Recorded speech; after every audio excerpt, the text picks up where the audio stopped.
Chapter के बारे में न्यूमेरिकल करा देते हैं भाई, न्यूमेरिकल में इसको डाउट तो बताओ करवा रहे तीनों करवा दिए थे। देखो सुनो, ऐसा नहीं कि तुमने प्रैक्टिस में आपको ब्लैक बोर्ड पे करा हो कि प्रैक्टिस ही आप भी करो, मतलब एक आध एक्स्ट्रा भी करने वैसे मैं सारे करूंगा ब्लैक बोर्ड पे, सारे न्यूमेरिकल है तुम्हारे, ठीक है ना। और आज बात करेंगे जो वैल्यू v1। देखो मैंने कल आपको बताई थी, जब आप बोर्ड के ऊपर लिखोगे बेशक आप हिंदी मीडियम हो, मगर आप हेडिंग ना ऐसा आप लिखा कुछ लिखा तो आपको इलेक्ट्रिक पॉइंट में यहाँ भी लिख देना है, इंग्लिश में लिख देना है, ठीक है ना। इससे क्या फर्क पड़ेगा कि जो आप ग्रुप चेक होगा ना उसके ऊपर अलग इंप्रेशन पड़ेगा आपको बोर्ड वाले का, ठीक है ना। अब देखो क्या होता है, देखो एक होता है हमारा वैल्यू v1, एक होता है वैल्यू विभवांतर। दोनों के फॉर्मूले, दोनों के मात्रक सेम है, कुछ अंतर नहीं दोनों में, थोड़ा सा अंतर बताऊं क्या अंतर है। देखो पहला देखते हैं q आवेश को अंश से किसी विद्युत क्षेत्र में लाने पर, देखो समझो क्या है। देखो यहाँ पर कोई हमारा कोई चार्ज रखा है, यहाँ पर कोई चार्ज रखा है, क्या बचा हमारा q, मतलब कोई आवेश रखा है और इसको हम यहाँ तक ला रहे हैं, इस बिंदु तक लेकर आ रहे हैं, ठीक है भाई। अब देखो इस आवेश को इस बिंदु तक लाने में कुछ ना कुछ तो कार्य करना पड़ेगा। पहले तो सपोज करो मैं यहाँ खड़ा हूँ और मैं यहाँ को यहाँ तक आना है, ठीक है ना। अब मुझे या तो कोई ना कोई फोर्स लगाओगे, आप धक्का दोगे या मैं अपना आप चल के आऊंगा, कुछ ना कुछ तो कार्य करना पड़ा है मुझे। अब तो हिंदी भाषा में जो कार्य करना पड़ता है उस कार्य को कहते हैं वैद्युत विभव। क्या होता है वैद्युत विभव? तो जैसे बोला q आवेश को अनंत से विद्युत क्षेत्र में ये किसी बिंदु तक आने में, विद्युत क्षेत्र का मतलब बताता हूँ क्या होता है। देखो बच्चों, अब देखो मैं यहाँ खड़ा हूँ, जैसे मान लो और कोई तार यहाँ से ही जा रहा है, ये तार जा रहा है यहाँ से और मैं तार को यहाँ पर ऐसे हाथ रखा, तार यहाँ से जा रहा है, तो मुझे कोई करंट लगेगा नहीं लगेगा ना।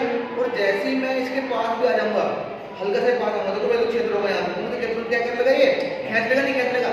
तो कहने का मतलब है जहाँ हमारा वैल्यू क्षेत्र हो उसमें लाने में, अब देखो उस लाने में क्यों, देखो हमारे इलेक्ट्रॉन होते हैं कोई माइनस के होते हैं, तो इसका भी आवेश कैसा होता है माइनस का होता है, तो दोनों एक दूसरे को प्रतिकर्षण करते हैं। क्या करते हैं दोनों एक दूसरे को प्रतिकर्षण करते हैं, इसलिए हमें काम करना पड़ता है ज्यादा। जब आप चुंबक देखी होगी, जब आप मैग्नेट लेते हो तो मैग्नेट को आप चिपकाओ तो भाई चिपकेगी नहीं, आपको दूर हटाने की कोशिश करेंगे, हाँ ये ना, और फिर थोड़ी देर बाद ज्यादा बल लगाओगे तो ज्यादा चिपकना स्टार्ट हो जाएगी। तो कहने का मतलब है कि किसी भी विद्युत क्षेत्र को, देखो याद रखना, किसी भी आवेश को अनंत से और विद्युत क्षेत्र में किसी भी तरफ लाने में जो भी कार्य करना पड़ता है उसे कहते हैं वैद्युत विभव। क्या कहते हैं उसको? वैद्युत विभव। लिखो उसके बाद इसे, हाँ जी इसके अंदर लिखो, इसे V से प्रदर्शित करते हैं, इसे V से प्रदर्शित करते हैं। आगे देखना, माना q आवेश को, माना q आवेश को अनंत से किसी विद्युत क्षेत्र में, किसी विद्युत क्षेत्र में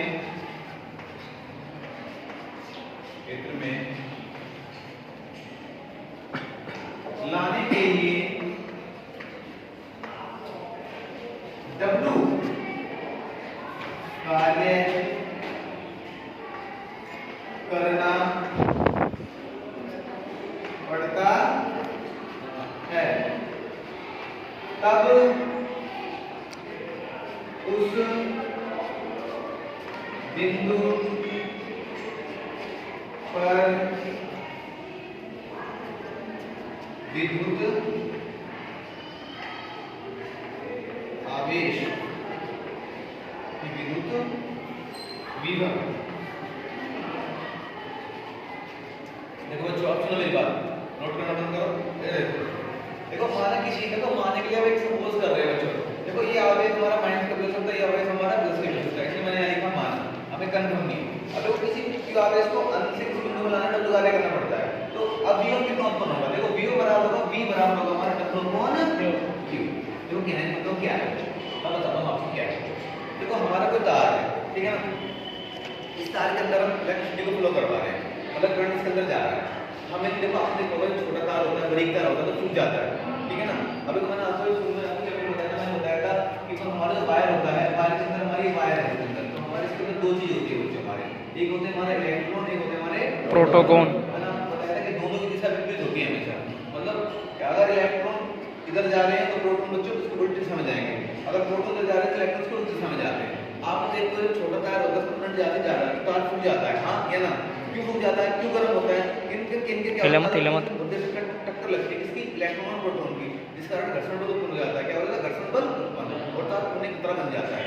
अब देखो मैंने कहा अगर विभव निकालना है, क्या निकालना है बच्चों, विभव, तो जितना कार्य हो उसका आवेश का भाग देते हैं, तो क्या निकल जाएगा हमारा टोटल, विभव निकल जाएगा।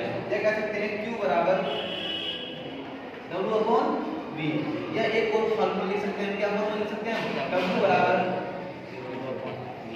V into Q into V, हाँ या ना? लिख सकते हैं। चलो तो हो गया हमारा फॉर्मूला, मैंने प्रूव करा दिया आपको कि V बराबर क्या होता है हमारा बच्चों, W/Q। अब देखो V क्या बच्चों, यहाँ पर हमारा बताना बच्चों कोई V भाग, क्या बच्चों, V भाग। देखो V को नापते किसमें, इसका मात्रक क्या होता है, इसका मात्रक होता है बच्चों हमारा वोल्ट। क्या होता है बच्चों इसका मात्रक, वोल्ट। याद रखना V और मात्रक दोनों एक ही चीज है, इसका मात्रक वोल्ट होगा, उसका मात्रक वोल्ट होगा। कार्य W क्या हमारा बच्चों, हमारा कार्य, क्या कार्य W क्या हमारा कार्य, इसका मात्रक क्या होता है बच्चों हमारा जूल। Q क्या है बच्चों हमारा आवेश, क्या है हमारा आवेश, इसका मात्रक क्या होता है बच्चों हमारा कूलाम, क्या होता है बच्चों कूलाम। देखो फिर हम V का आगे तीन मात्रक निकाल के दिखाएंगे आपको। देखो यहाँ से V बराबर क्या देगा, W/Q।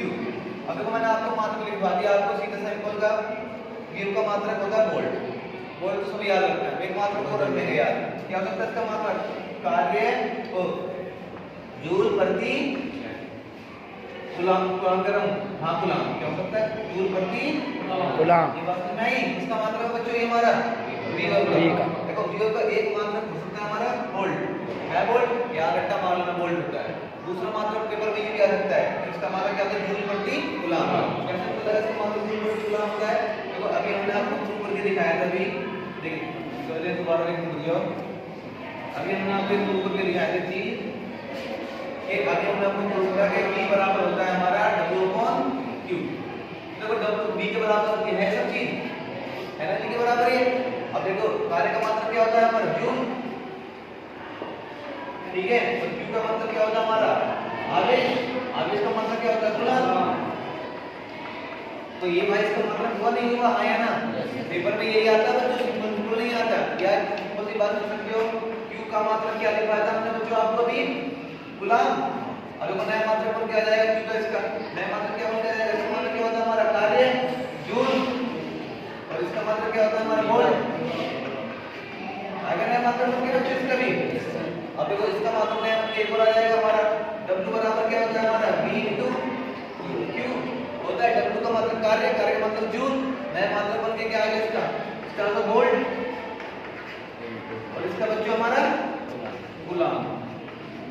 तो इनसे भी आपको परिचित रहना है कि आप लोग सिंपल मात्रक मैंने आपको दिखा दिया, इसका मात्रक होता है वोल्ट, क्या होता है हमारा वोल्ट, सब याद रखते हैं वोल्ट, सबको पता है वोल्ट होता है इसका मात्रक। ये मात्रक किसको नहीं पता, जूल प्रति कूलाम, ये मात्रक कहां से आया ये दिखा दे मैंने आपको आंसर है, और ये आपको याद रखना है, एक ना एक में जरूर रहेगा। इसके बाद आपको सबको मात्रक कैसा भी याद रखते हैं, इसका मात्रक आज इसका मात्रक क्या होता है हमारा कूलाम, ये मात्रक को याद रखना जूल प्रति वोल्ट, ठीक है, ये मात्रक याद रखना है। इसके बाद एक मात्रक क्या होता है हमारा कार्य का मात्रक, कार्य का मात्रक होता है जूल, ये मात्रक सब याद रखते हैं। मात्रक याद रखना आपको वोल्ट इनटू कूलाम, ठीक है ना, तीनों मात्रक उदाहरण। तो बच्चों अभी मैंने आपको बता दिया, आप देखो इंपॉर्टेंट है, आप बता दो आप देखो 1 वोल्ट की परिभाषा खुद आते हैं लोग 2 नंबर की, ये वाली सर, हां 1 वोल्ट की। देखो यदि एकांक धन आवेश को अनंत से विद्युत क्षेत्र में किसी बिंदु तक लाने में 1 जूल कार्य करना पड़े,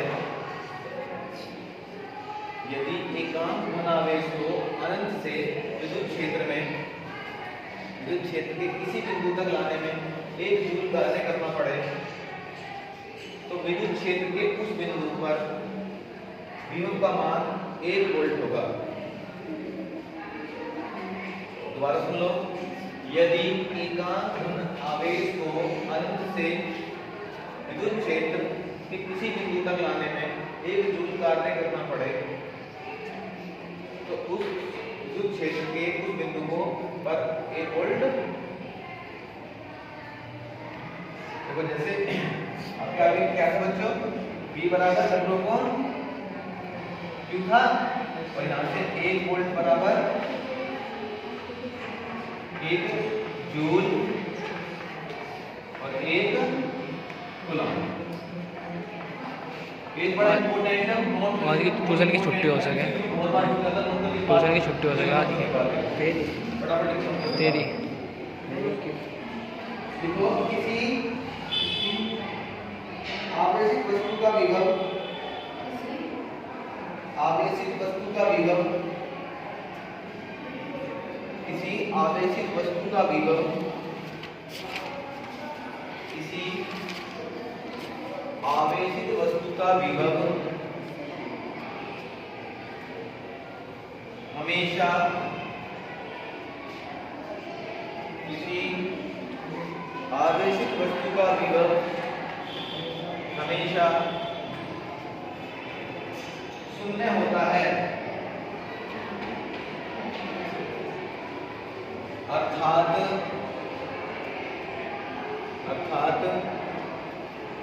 किसी आवेशित वस्तु का विभव हमेशा शून्य होता है, अर्थात पृथ्वी का विभव, अर्थात पृथ्वी का विभव भी शून्य होता है, अर्थात पृथ्वी का विभव भी शून्य होता है। ये क्वेश्चन बहुत आता है बच्चों कि निम्नलिखित में से शून्य विभव है, पृथ्वी का, चंद्रमा का, या ये क्वेश्चन आता है पृथ्वी पर जो होता है हमेशा शून्य, कितना होता है शून्य। और एमसीक्यू में बहुत ज्यादा और कल मैं इसके न्यूमेरिकल कराऊंगा और कल जितना भी मैंने कराया सारा कर लेना, ठीक है, बढ़िया, ठीक है, चलो कल